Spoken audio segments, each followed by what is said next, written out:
Mama, nimechoshwa na haya mateso, jinsi anavyonitesa huyu baba wa kambo.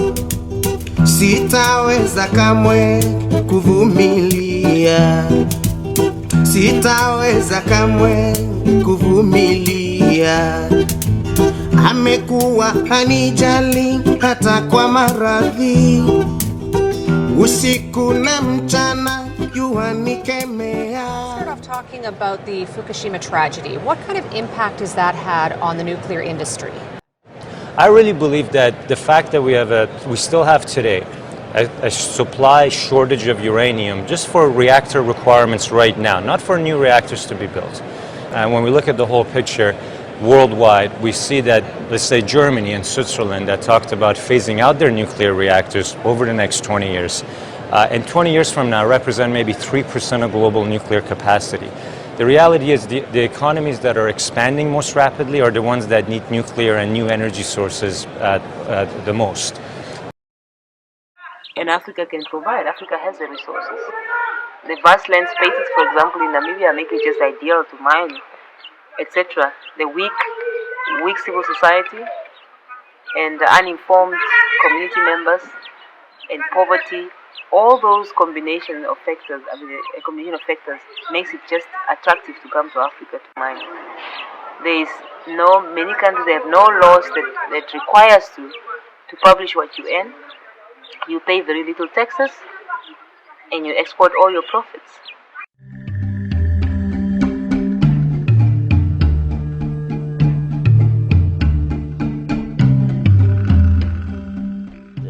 There is so much to offer in Namibia. Right. Infrastructure is there. The mineral database that we have, the geological information is readily available. And that's basically what makes it much more competitive than other places where perhaps you can find bigger and better deposits. Right.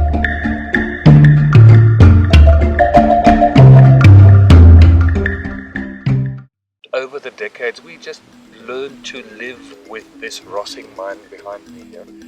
But now suddenly in the past 4 or 5 years, with this so-called uranium rush for Namibia, we are definitely getting more and more aware because now in that direction, what might it be from here, 40 to 50 kilometers, Areva is busy developing the Trekopje mine, Areva, the French nuclear giant. Australian companies are all over the area. If you look just beyond there, on that plateau in front of the mountains, Swakop Uranium with extract resources, Australia, they want to develop one of the largest uranium mines in the world, even larger than Rössing itself. Valencia mine behind us in that direction, they're also trying to get their share. In future there could be the Bannerman Etango project beyond those hills.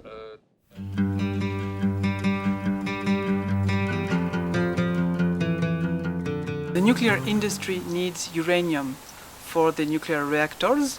Uranium is found everywhere in the Earth's crust, but you need to find places where it is concentrated in the soil. You have uranium ore. There the mine will dig out this uranium ore and separate in a uranium mill the uranium from its daughter products like radium, radon, polonium.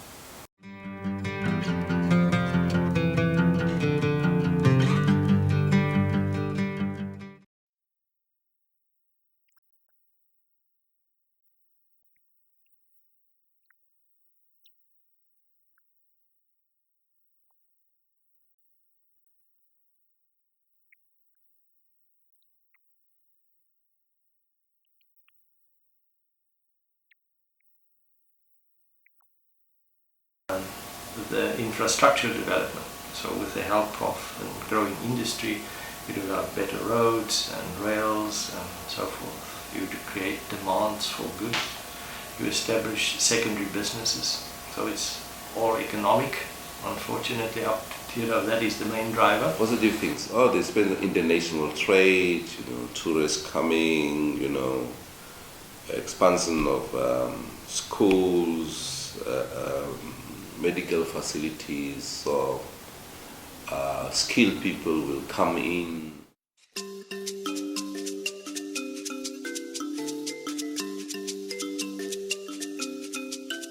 Uranium mining is the first step of the nuclear fuel cycle, but it's already one of the most polluting ones. As all types of mines, Rössing has an impact on the quality of the air.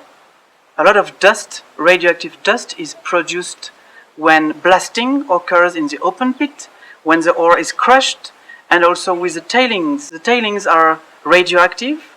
They have a lot of long-lived products like thorium-230, radium-226, and the tailings are uncovered so that when the wind is blowing, this radioactive dust can spread around. And tailings also do emit radon, a radioactive gas. So first impact is dust and radon in the air. Then you have the problem of the seepage. The tailing dam is seeping into underground waters so that Rössing has to pump it back into the tailing system again and again. But probably some seepage ends into the underground river water system. And the question, how long will Rössing have to pump back this contaminated water in the tailing?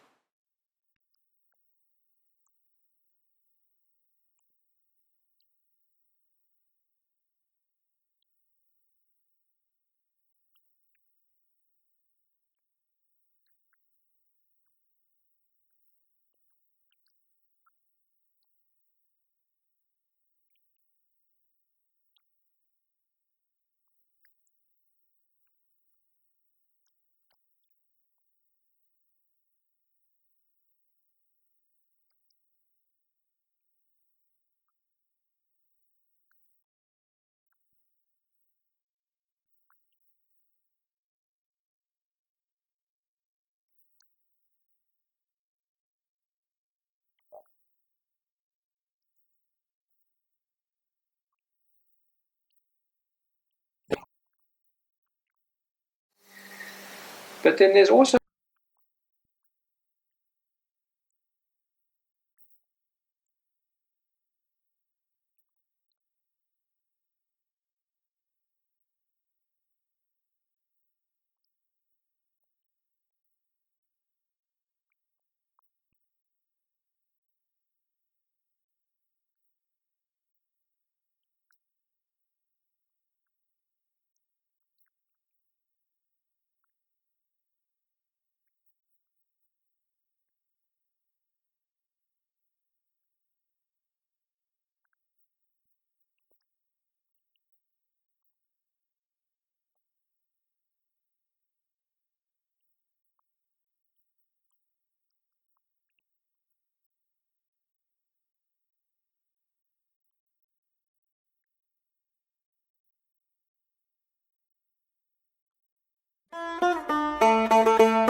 if you invite that sort of development into the country, are you able to actually monitor the likely pollution? Are you able to enforce compliance with the standards? Are the standards actually adequate?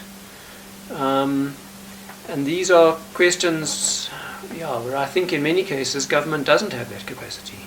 Let's just be honest and face it. That in fact we've still got a long way to go in terms of monitoring those things properly.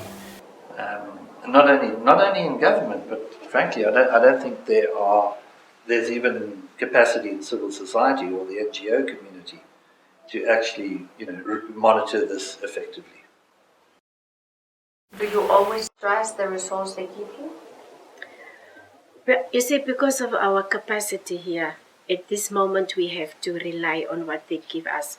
We, as the regulator, we are supposed to go there ourselves to get our own samples to reference, but then it's not happening. It's not. And why it's not happening? Like I'm telling you, it's the capacity. We don't have many staff members in this section who does the pollution control.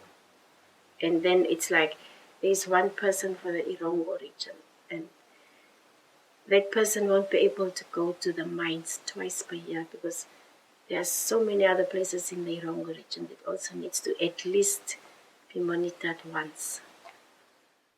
So have you gone to visit the rivers recently? No. And are you planning to go? Well, if I go out, I usually go to the mine site.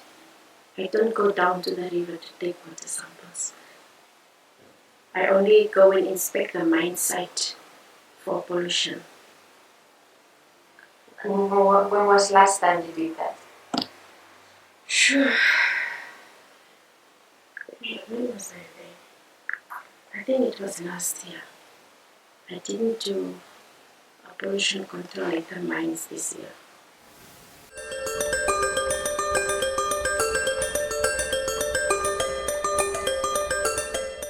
Another important impact is the impact on the workers. In a uranium mine and uranium mill, the workers receive radiation from the uranium ore and the tailings.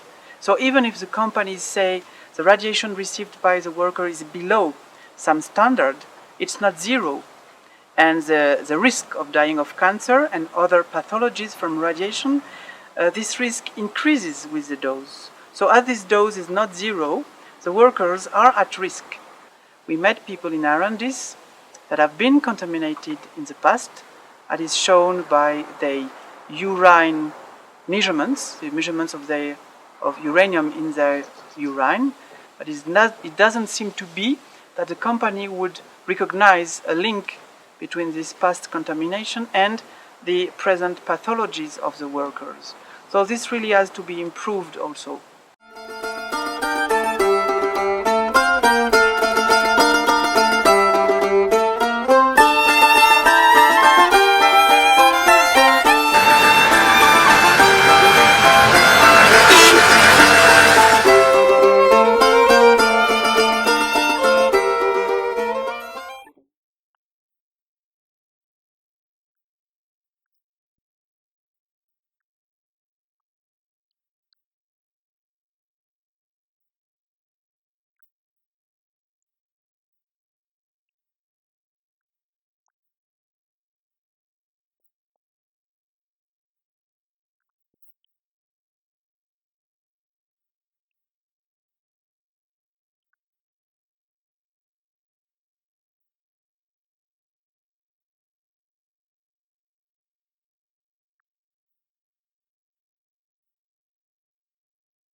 The mining sector is one small sector of the economy. Although it contributes bigger to GDP, sometimes statistics are put up to 12.5% of GDP.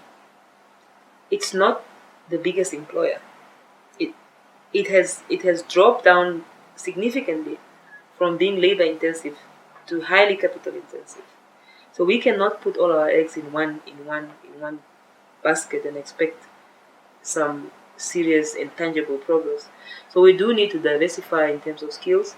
We also need to diversify in terms of, of, of other sectors or industries that are able to produce jobs. And one of the industries which I'm glad the government has also recognized is the tourism sector.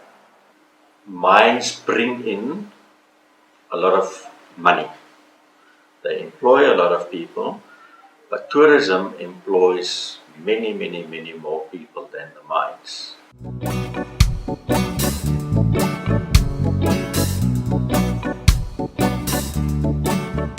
Swakopmund is known as the holiday center of Namibia. The town has a lovely atmosphere. It has a rich history, and it is just one of those places that attracts people. It's got a beautiful climate, and this is the place in Namibia where people want to come to for a holiday. It is my belief that the reason why tourists come to Swakopmund is because of the easy access they have to the dunes and the moon landscape.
Yeah,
when I'm you know my love.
Haya koma, shimabe kokura koya tu koya mama.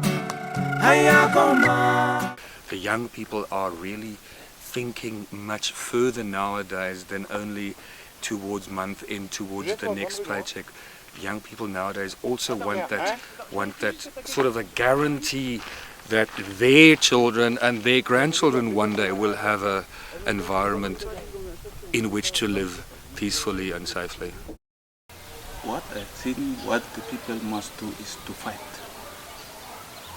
They must fight, we must get together, we must fight.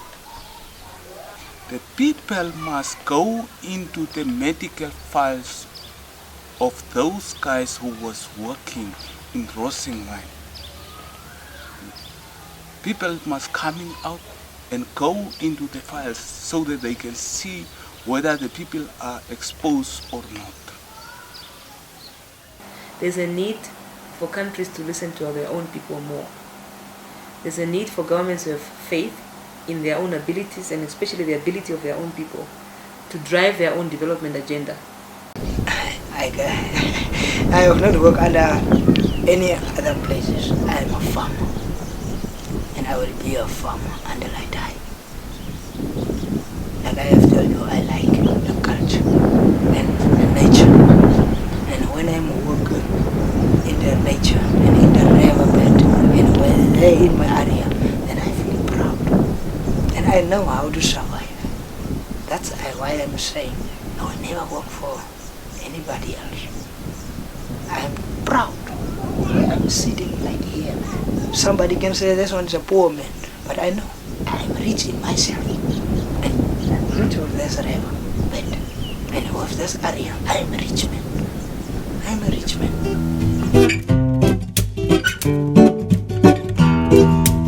Mama, nimechoshwa na haya mateso, jinsi anavyonitesa huyu baba wa kambo. Sitaweza kamwe kuvumilia, sitaweza kamwe kuvumilia. Amekuwa hanijali hata kwa maradhi, usiku na mchana jua nikemea. Hataki mie nende shule sababu si mwanawe, hataki mie nende shule sababu si mwanawe. Mama tafadhali nipeleke kwa baba.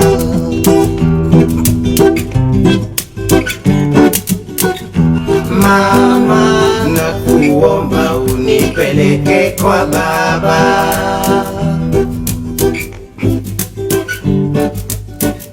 Mama nakuomba unipeleke kwa baba.